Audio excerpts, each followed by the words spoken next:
Hi, I'm Hayley Hart-Rushinko with the City of Moose Jaw, and I'm joined by Roger Ross and Brandy, who were both a part of putting together something very special for the Para Hockey Championship that just took place here in Moose Jaw not too long ago. So thank you both for joining me. Pleasure to be here, Brent. Thank you very much for having us, Haley. You are most welcome.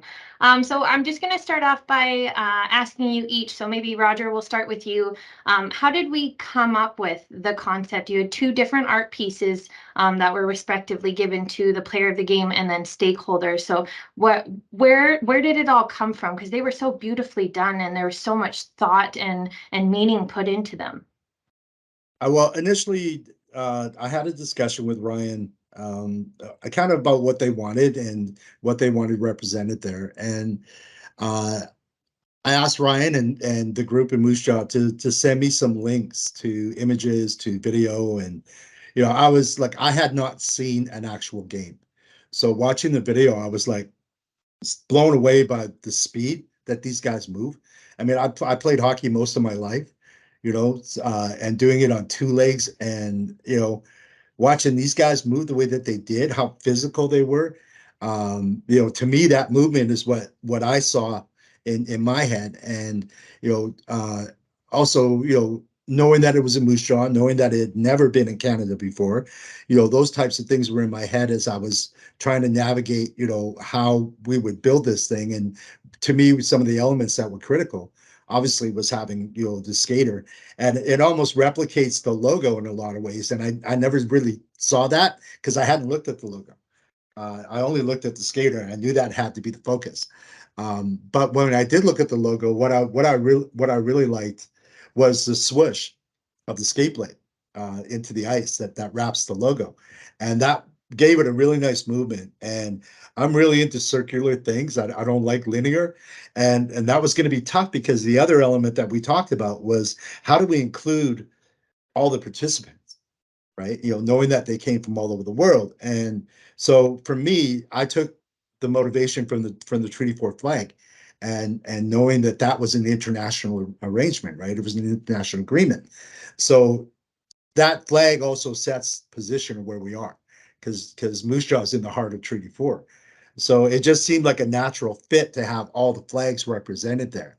And then, I once we kind of talked about the elements, I handed it over to Brandy and said, these are kind of what we need. And then she said, okay, so let's try this.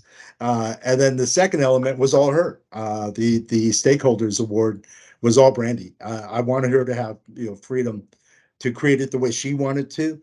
And I knew that whatever she came up with was going to be a beautiful gift for anybody who was fortunate enough to receive one.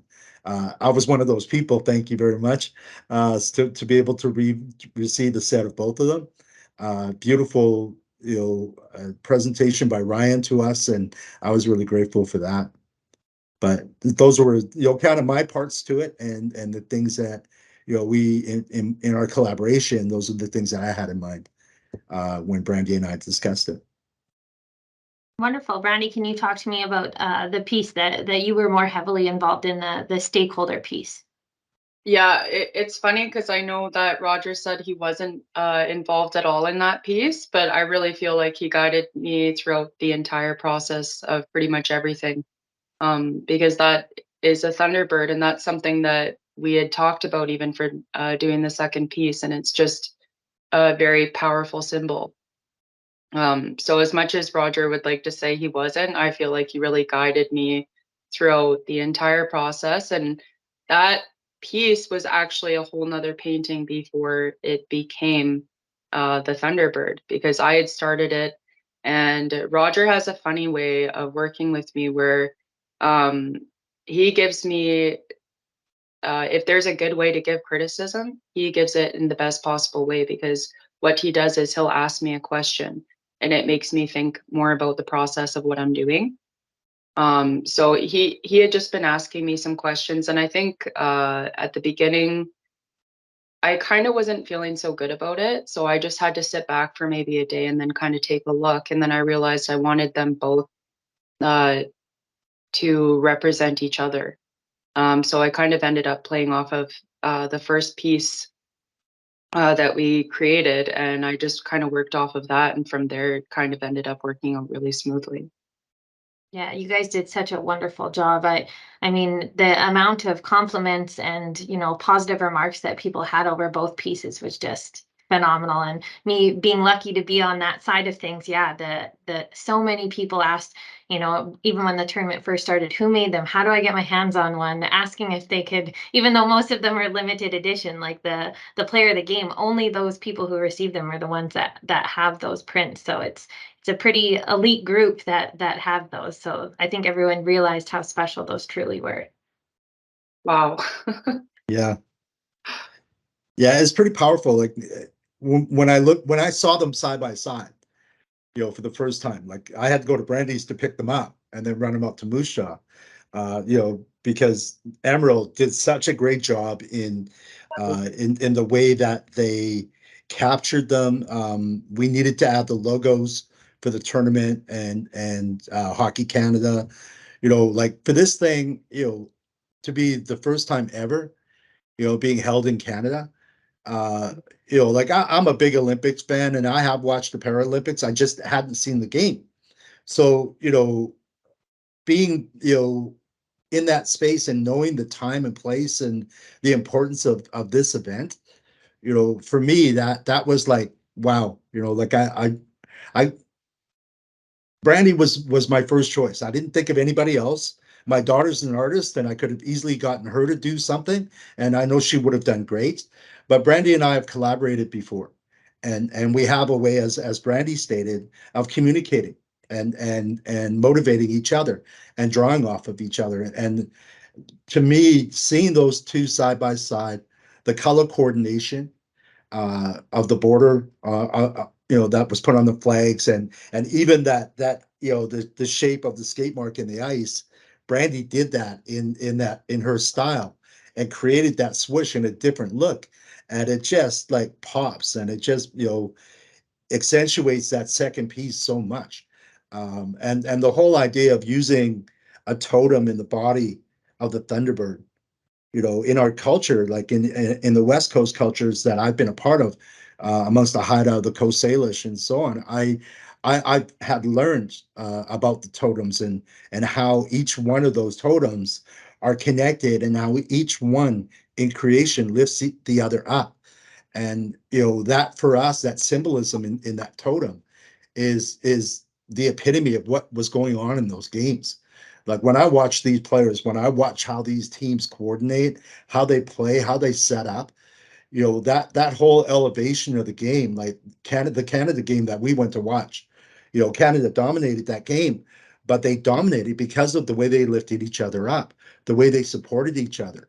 And normally in hockey you can't pick, like you can, that it's interference. But in this game, it's almost like you can't stop from picking, and when you do that, it just sets everything up so differently. And the way that they move the puck like out in between the blades, on the sled, like to me, blew me away. Like these guys are so gifted. But to me, that strength and that power comes through in that Thunderbird design, and it represents it so well when you understand what the totems are, when you understand how powerful and significant Thunderbird is to us.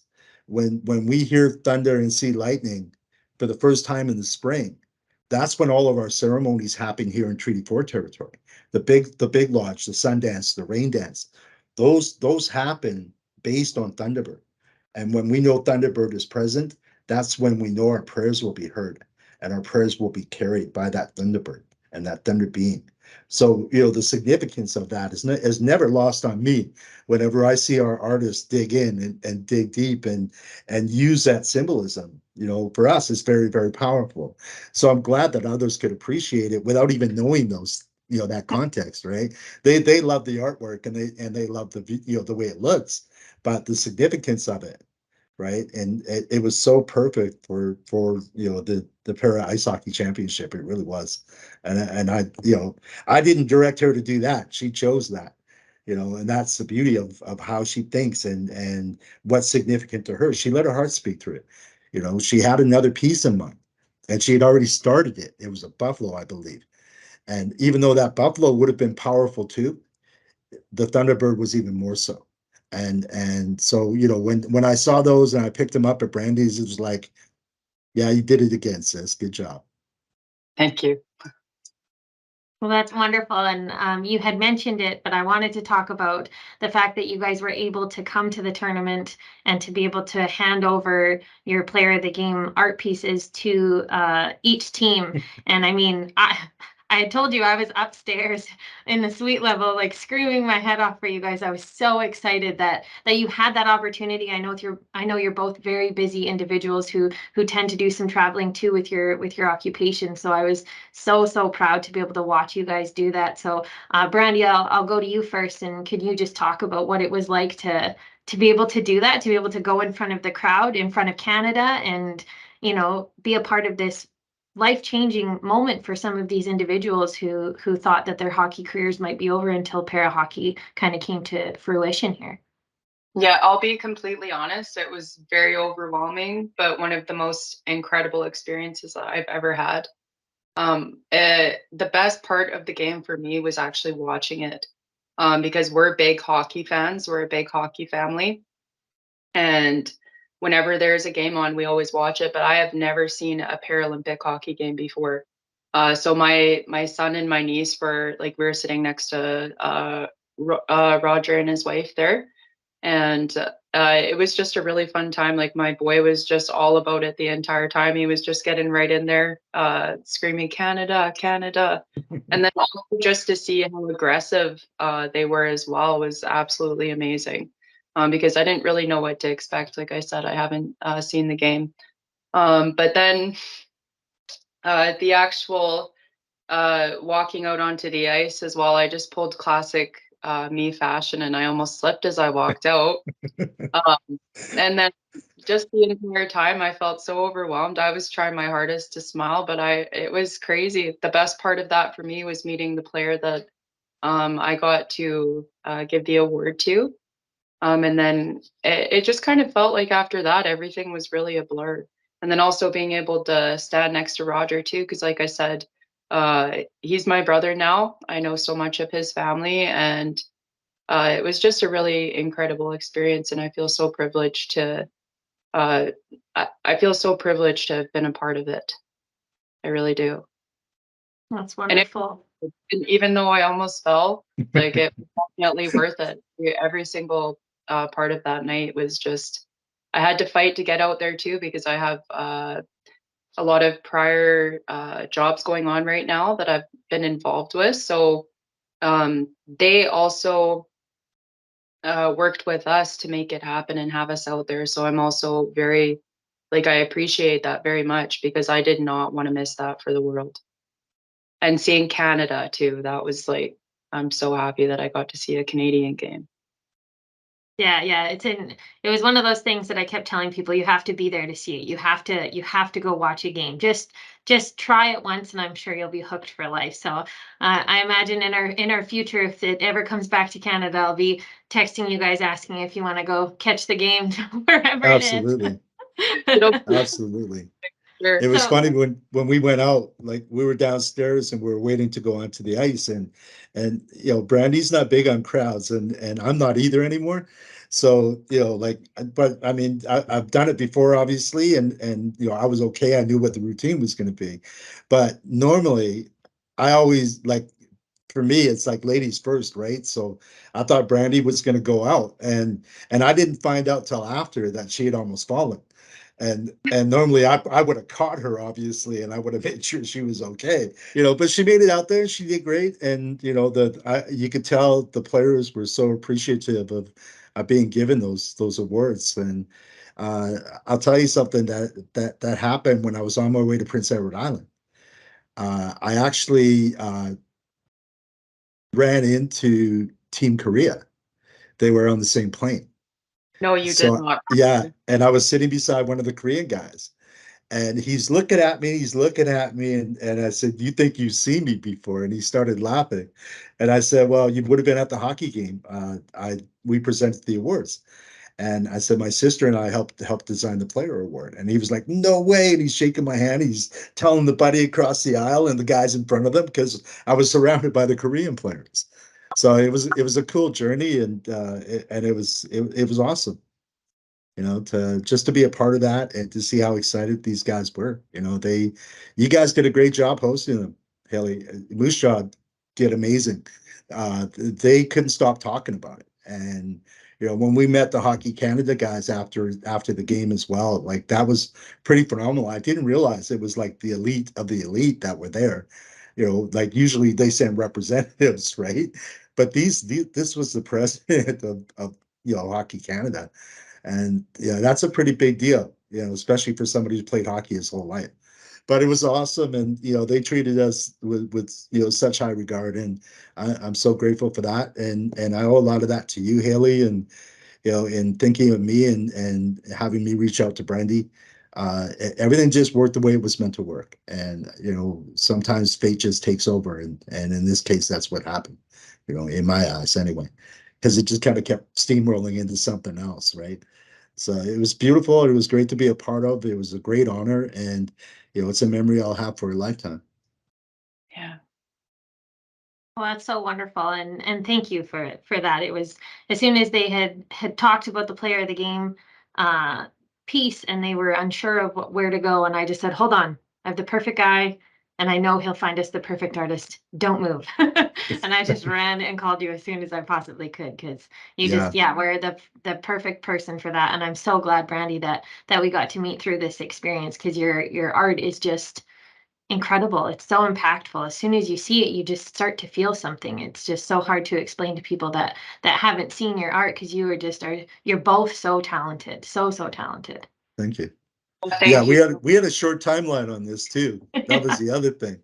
Like I know Brandy was doing 16-hour days trying to get this thing done in time. And and like I said, hats off to Emerald for getting us in the way that they did, and how accommodating they were when we went there for Brandy to do the signatures and to number all the pieces.